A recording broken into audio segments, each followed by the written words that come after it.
Thank you. Thank you.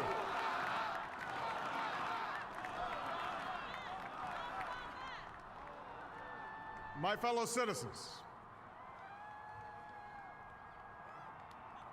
I stand here today humbled by the task before us, grateful for the trust you've bestowed, mindful of the sacrifices borne by our ancestors. I thank President Bush for his service to our nation.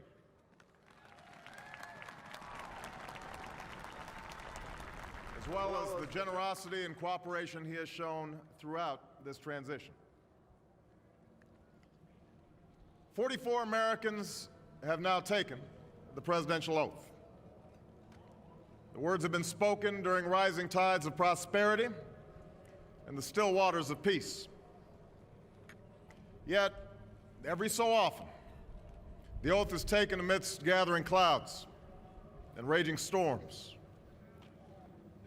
At these moments, America has carried on not simply because of the skill or vision of those in high office, but because we, the people, have remained faithful to the ideals of our forebears and true to our founding documents. So it has been, so it must be with this generation of Americans.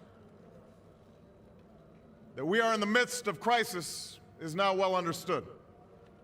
Our nation is at war against a far-reaching network of violence and hatred. Our economy is badly weakened, a consequence of greed and irresponsibility on the part of some, but also our collective failure to make hard choices and prepare the nation for a new age. Homes have been lost, jobs shed, businesses shuttered. Our health care is too costly, our schools fail too many, and each day brings further evidence that the ways we use energy strengthen our adversaries and threaten our planet. These are the indicators of crisis, subject to data and statistics. Less measurable, but no less profound, is a sapping of confidence across our land. A nagging fear that America's decline is inevitable, that the next generation must lower its sights. Today, I say to you that the challenges we face are real. They are serious and they are many. They will not be met easily or in a short span of time. But know this, America, they will be met.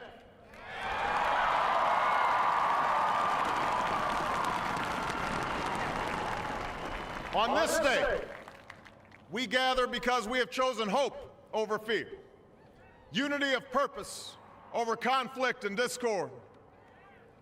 On this day, we come to proclaim an end to the petty grievances and false promises, the recriminations and worn-out dogmas that for far too long have strangled our politics. We remain a young nation, but in the words of Scripture, the time has come to set aside childish things. The time has come to reaffirm our enduring spirit, to choose our better history, to carry forward that precious gift, that noble idea passed on from generation to generation, the God-given promise that all are equal, all are free, and all deserve a chance to pursue their full measure of happiness.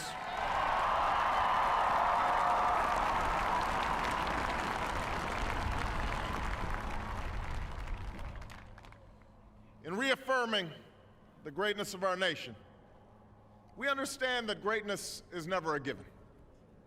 It must be earned. Our journey has never been one of shortcuts or settling for less. It has not been the path for the faint-hearted, for those who prefer leisure over work or seek only the pleasures of riches and fame. Rather, it has been the risk-takers, the doers, the makers of things, some celebrated, but more often men and women obscure in their labor, who have carried us up the long, rugged path towards prosperity and freedom. For us, they packed up their few worldly possessions and traveled across oceans in search of a new life. For us, they toiled in sweatshops and settled the West endured the lash of the whip, and plowed the hard earth. For us, they fought and died in places like Concord and Gettysburg, Normandy and Quai San. Time and again, these men and women struggled and sacrificed and worked till their hands were raw so that we might live a better life. They saw America as bigger than the sum of our individual ambitions, greater than all the differences of birth or wealth or faction. This is the journey we continue today. We remain the most prosperous, powerful nation on earth. Our workers are no less productive than when this crisis began. Our minds are no less inventive, our goods and services no less needed than they were last week or last month or last year. Our capacity remains undiminished. But our time of standing pat, of protecting narrow interests and putting off unpleasant decisions, that time has surely passed. Starting today, we must pick ourselves up, dust ourselves off, and begin again the work of remaking America.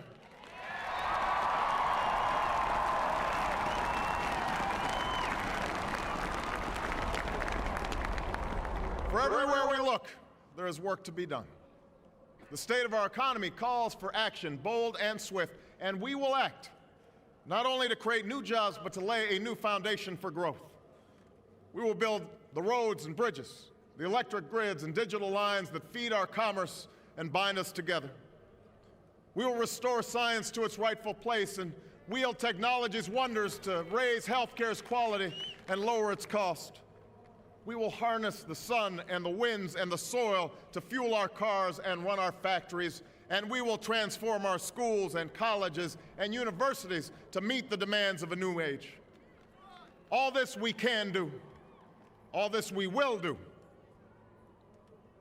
Now, there are some who question the scale of our ambitions, who suggest that our system cannot tolerate too many big plans.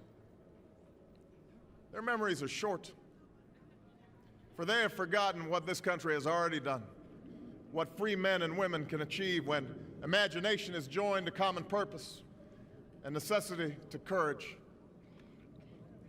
What the cynics fail to understand is that the ground has shifted beneath them, that the stale political arguments that have consumed us for so long no longer apply. The question we ask today is not whether our government is too big or too small, but whether it works, whether it helps families find jobs at a decent wage, care they can afford, a retirement that is dignified. Where the answer is yes, we intend to move forward. Where the answer is no, programs will end. And those of us who manage the public's dollars will be held to account to spend wisely, reform bad habits, and do our business in the light of day, because only then can we restore the vital trust between a people and their government.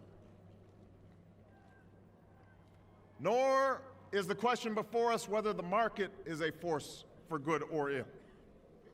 Its power to generate wealth and expand freedom is unmatched. But this crisis has reminded us that without a watchful eye, the market can spin out of control. The nation cannot prosper long when it favors only the prosperous. The success of our economy has always depended not just on the size of our gross domestic product, but on the reach of our prosperity, on the ability to extend opportunity to every willing heart, not out of charity, but because it is the surest route to our common good.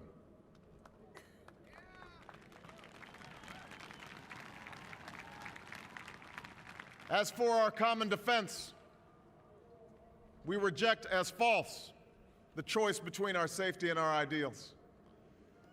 Our founding fathers,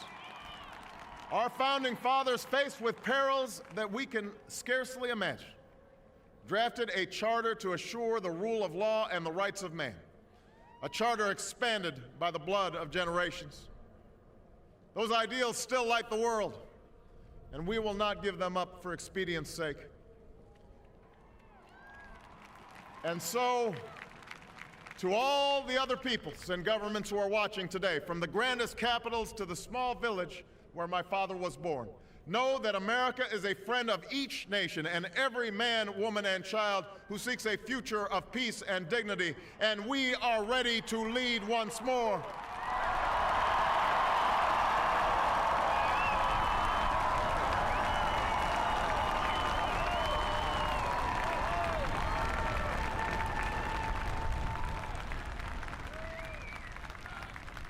Recall that earlier generations faced down fascism and communism not just with missiles and tanks, but with the sturdy alliances and enduring convictions. They understood that our power alone cannot protect us, nor does it entitle us to do as we please. Instead, they knew that our power grows through its prudent use. Our security emanates from the justness of our cause, the force of our example, the tempering qualities of humility and restraint. We are the keepers of this legacy. Guided by these principles once more, we can meet those new threats that demand even greater effort, even greater cooperation and understanding between nations. We will begin to responsibly leave Iraq to its people and forge a hard-earned peace in Afghanistan. With old friends and former foes, we will work tirelessly to lessen the nuclear threat and roll back the specter of a warming planet. We will not apologize for our way of life, nor will we waver in its defense. And for those who seek to advance their aims by inducing terror and slaughtering innocents, we say to you now that our spirit is stronger and cannot be broken. You cannot outlast us, and we will defeat you.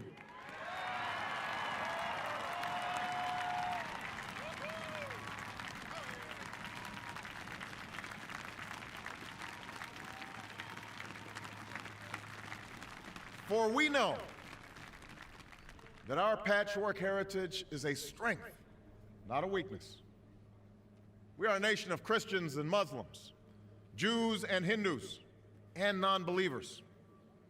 We are shaped by every language and culture, drawn from every end of this earth. And because we have tasted the bitter swill of civil war and segregation and emerged from that dark chapter stronger and more united, we cannot help but believe that the old hatreds shall someday pass, that the lines of tribes shall soon dissolve, that as the world grows smaller, our common humanity shall reveal itself, and that America must play its role in ushering in a new era of peace.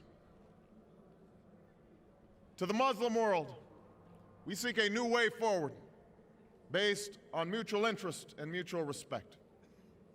To those leaders around the globe who seek to sow conflict or blame their society's ills on the West, know that your people will judge you on what you can build, not what you destroy. To those who cling to power through corruption and deceit and the silencing of dissent, know that you are on the wrong side of history, but that we will extend a hand if you are willing to unclench your fist. To the people of poor nations, we pledge to work alongside you to make your farms flourish and let clean waters flow, to nourish starved bodies and feed hungry minds. And to those nations like ours that enjoy relative plenty, we say we can no longer afford indifference to the suffering outside our borders, nor can we consume the world's resources without regard to effect. For the world has changed, and we must change with it.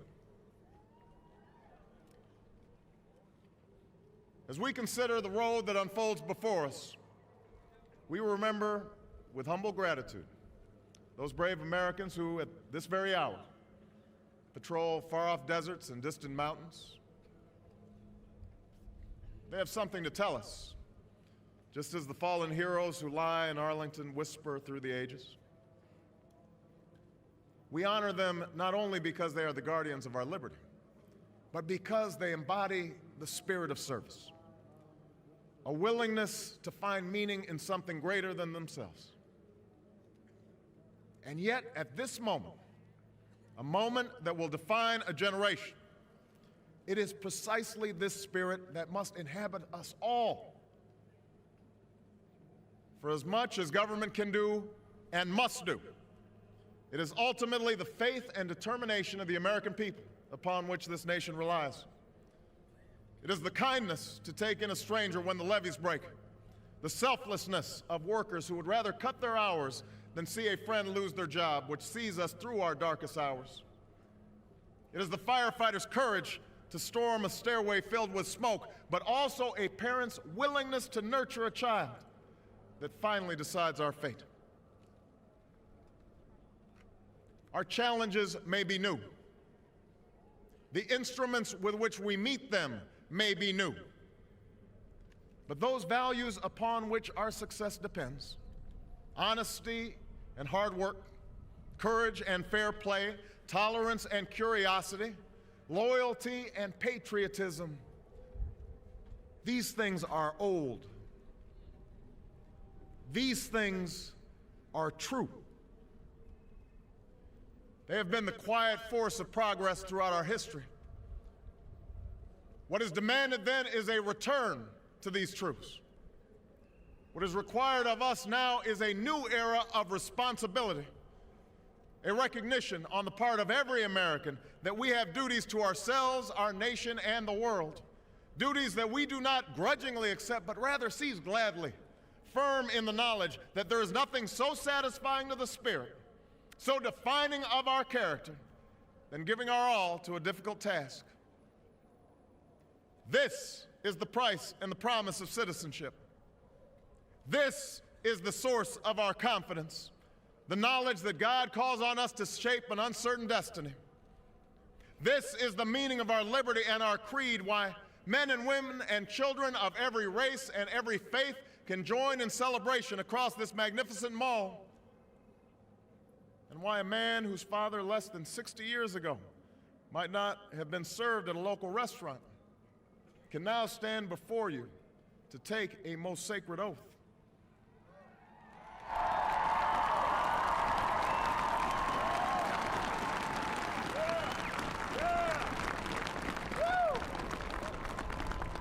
So let us mark this day with remembrance of who we are and how far we have traveled. In the year of America's birth, in the coldest of months, a small band of patriots huddled by dying campfires on the shores of an icy river. The capital was abandoned. The enemy was advancing. The snow was stained with blood. At a moment when the outcome of our revolution was most in doubt, the father of our nation ordered these words be read to the people. Let it be told to the future world that in the depth of winter, when nothing but hope and virtue could survive, that the city and the country, alarmed at one common danger, came forth to meet it. America, in the face of our common dangers, in this winter of our hardship, let us remember these timeless words. With hope and virtue, let us brave once more the icy currents and endure what storms may come. Let it be said by our children's children that when we were tested, we refused to let this journey end, that we did not turn back nor did we falter, and with eyes fixed on the horizon and God's grace upon us, we carried forth that great gift of freedom and delivered it safely to future generations. Thank you. God bless you. And God bless the United States of America.